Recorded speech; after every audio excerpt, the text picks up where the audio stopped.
पावन। अगर चरित्रहीन जीवन रहा तो कुछ भी रुपया इकट्ठा कर लो तुम्हें शांति नहीं मिलेगी, कुछ भी कर लो शांति नहीं मिलने वाली। ये हमारा धर्म प्रधान देश है, ऐसा नहीं रहा है। और अब जो है ये नवीन पीढ़ी इस बात, धर्म क्या है किस, इससे कोई मतलब नहीं रह गया, चरित्र क्या है इससे कोई मतलब नहीं रह गया। अब आप जैसे कहो कि ऐसा कैसे कह सकते हो चरित्र नहीं, तो आप हमें बताओ, आज इस लड़के से बॉयफ्रेंड गर्लफ्रेंड वाला जो संबंध चलता है, फिर इसके बाद एक शब्द आया है ब्रेकअप, फिर आया नवीन बॉयफ्रेंड, फिर आया है ब्रेकअप, फिर आया नवीन। अब जो हंसी में उनसे बात पूछो तो बोले 9 गर्लफ्रेंड, 10वीं, वो 10। इसको आप क्या कहेंगे? ये क्या हो रहा है हमारे समाज में? इसको क्या कहा जा रहा है? इसको बॉयफ्रेंड गर्लफ्रेंड को कुछ दिमाग में नहीं रखा जा रहा है, लेकिन अपवित्रता का संचार हो रहा है कि नहीं हो रहा? देह अपवित्र, मन अपवित्र, विचार अपवित्र, चरित्र अपवित्र नहीं है।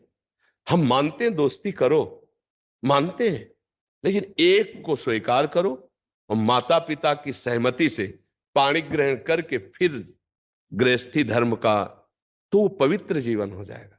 हम इस पक्ष में नहीं जाते, हम इस पक्ष में, आज का जैसा समय है, अगर आपको दोस्ती भी करनी है तो एक से करो, खूब पहले परिचय बना लो, फिर एक से करो, और फिर दोनों माता पिता की शरण में हो कि हम लोगों ने दोस्ती की, यदि आपका अनुमति हो, आपका आदेश हो, और आजीवन फिर ब्याह करके घर गृहस्थी। ये कौन सा चरित्र है?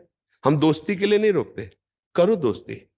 शास्त्रों में सब वर्णन आया है, पिता ने छूट दे दी, आप वर स्वयंवर क्या है, स्वयंवरो, स्वयंवर का वर्ण करो, वर्ण कर लिया। माता पिता को भी चाहिए कि ज्यादा उसमें न पड़े, अपने बच्चों के सुख में सुखी रहना सीखें, बच्चों को जिसमें सुख मिले। पर आज के बच्चे इन बातों को बहुत हल्के में ले रहे हैं, समझ नहीं रहे, तो उससे क्या हो रहा है, बच्चों की प्रवृत्तियां बिगड़ गई।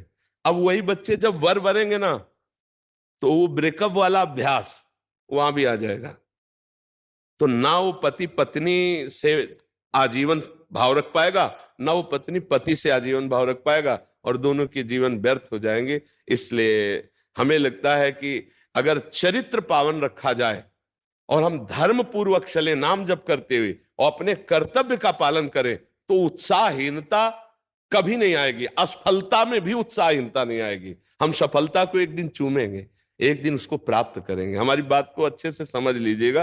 प्रश्न तो आपका है, लेकिन लगभग प्रश्न ये सभी का है, ये प्रश्न लगभग सभी का समाज का है, और ये लाखों लोग सुनते हैं।